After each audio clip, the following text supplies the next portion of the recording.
DiDomizio, please come join us at the stage. We are so thrilled. It was so great to see Hudson, our longtime partners and friends, starring on that great show. I don't know how many of you have had the opportunity to work with Hudson, but if you haven't yet, you know, they are the concessions in our airports, they are our friends when we fly, and they have been longtime friends to DMO, doing so much for us. And so we are so pleased today to offer an award of appreciation to Joe DiDomizio and the great team at Hudson News. We so appreciate your longtime friendship. Joe DiDomizio!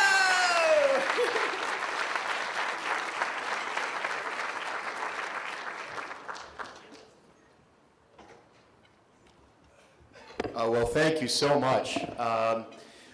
Obviously, going undercover was an amazing experience for me, beyond wearing that hair for a week. You know, when we first started Hudson 25 years ago, we just really had one simple goal, and that was to make the travel experience a better place. It was something that was much needed at that time. And now airports are starting to look like malls. But going undercover for me it was an incredible experience. As a leader, the thing I do every day, the most important thing when I wake up in the morning is being able to help people. Being able to help people who are helping travelers, our people. We have over 6,200 employees. I'm blessed to be able to do that. Likewise, I honor the jobs all of you do as municipal officials. Everything you do every day, whether it's fixing our schools, our roads, public works, you're making life for citizens in your cities a much better place. So I completely honor and respect the work that you do. And Barbara, I'm so honored that we could be a part and a member of this organization over the past 10 years. And here is our, here is our check for 2014. So thank you. So much. And,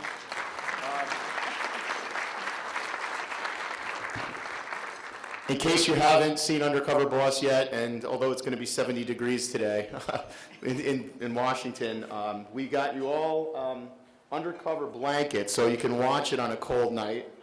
They say Undercover with Hudson. So enjoy. Thank you again.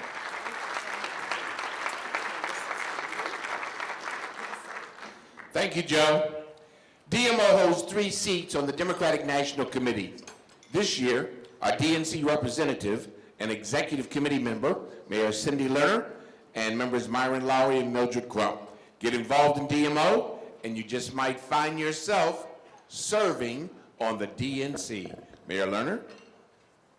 So imagine those of us who ran nonpartisan races and sort of had to take that big D off your forehead for that period of time where you're campaigning and obliged to participate in the campaign as a nonpartisan, and then getting the opportunity through involvement in the national DMO to, and the leadership in national DMO to have a role in the DNC was quite an extraordinary experience for me. I would have never imagined that running nonpartisan, I'd end up having this tremendous opportunity to represent national DMO on our DNC, and it has been a fabulous experience.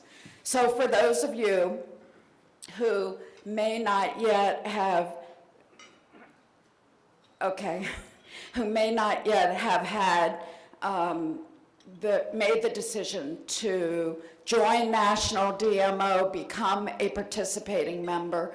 By joining, it provides you with leadership opportunities at the state level, the ability to be either a board member or the state chapter chair in your own state DMO, and hopefully get you more involved in our national board. We're looking forward to engaging more of you in leadership opportunities with DMO. So please consider, if you are not yet a dues-paying member, to do so. And as Barbara said earlier, if you are a dues-paying member, to participate in the ability that National DMO gives you for additional leadership opportunities. So what DMO is focused on, not only local politics, but our national politics, is signing up our constituents for much needed health care under the Affordable Care Act, working to fix our broken immigration system, fighting to raise the minimum wage. Democratic municipal officials are working every day across the country, in blue states and red states, in big cities and small towns, to support our president. In addition, we are working at our state level to advance more progressive and proactive democratic policies in our legislatures and in making sure that within our own municipal governments that we are advancing more progressive policies. That's what our Council of Policy Leaders will be working on, as you heard from Mayor, and in addition to our council, our new advisory board opportunity will allow us to advance those policies to you in your local government. So we'll be working at the federal level, we'll be taking best practices and providing more tools for each of you in your local opportunity to advance your resolutions and coordinate initiatives for your county, for your state, and again, what we can do at the federal level. We're waiting for our next speaker to arrive, so in the meantime. Nick Licata is going to come tell us a little bit about local progress. Oh, wonderful. So you've heard a little bit about local progress. Nick Licata has been instrumental in the development of this organization, so we'd like to give an opportunity to share that with you. Thank you. Thank you, Nick. Thank you, Cindy, and thank you, Barbara, for the opportunity to greet everyone this morning. My name is Nick Licata. I'm a Seattle City Council member, and 2 years ago, I was one of the founding members of Local Progress, which is a national network of municipal officials who are self-described as progressive. And what that means is that we're trying to share information between electeds working on the municipal issues.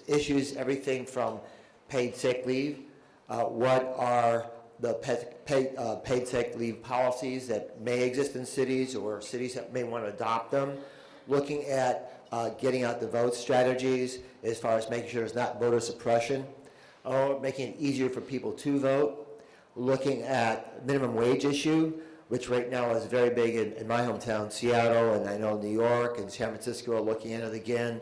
What would be the impact?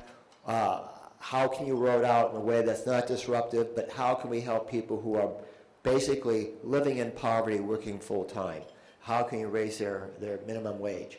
The network itself does not necessarily take any positions. We don't support candidates. We don't run campaigns. But the idea is that by sharing information, we can all learn from each other and make each of our own actions more effective. This is something that has been discussed for a long time. We hope that by sharing information, our central staff, legislative assistants, whoever that we are working with, can receive good information. The idea is that we have three legs to the stool. We have electeds, and there's over 350 right now that are on the network, and we have a website, localprogress.org, so you can go there and see the kind of activities we're involved with. The second leg of the stool is the information that we're exchanging, And this afternoon in the workshop, there will be a representative from Alice. Alice was created by Joel Rogers, who I've always impressed with. He had a MacArthur fellowship he received. You don't apply for that, they just give it to you, for being exceptionally bright or productive, and he received one. And he took those funds and created a on-the-line database, searchable, so that you have an interest in a particular subject area, you can find out what kind of legislation there's been and where it's at. So the second leg of the stool is good information that we're feeding into through Alice. And the third is partners with national, for the most part, nonprofit groups that are advocates for communities or who are doing research, in which there are a number of in this city. So with the combination of all three, we have been able to, I think, make some real progress. If you look at the website again, we will show each month what kinds of legislation different people are passing.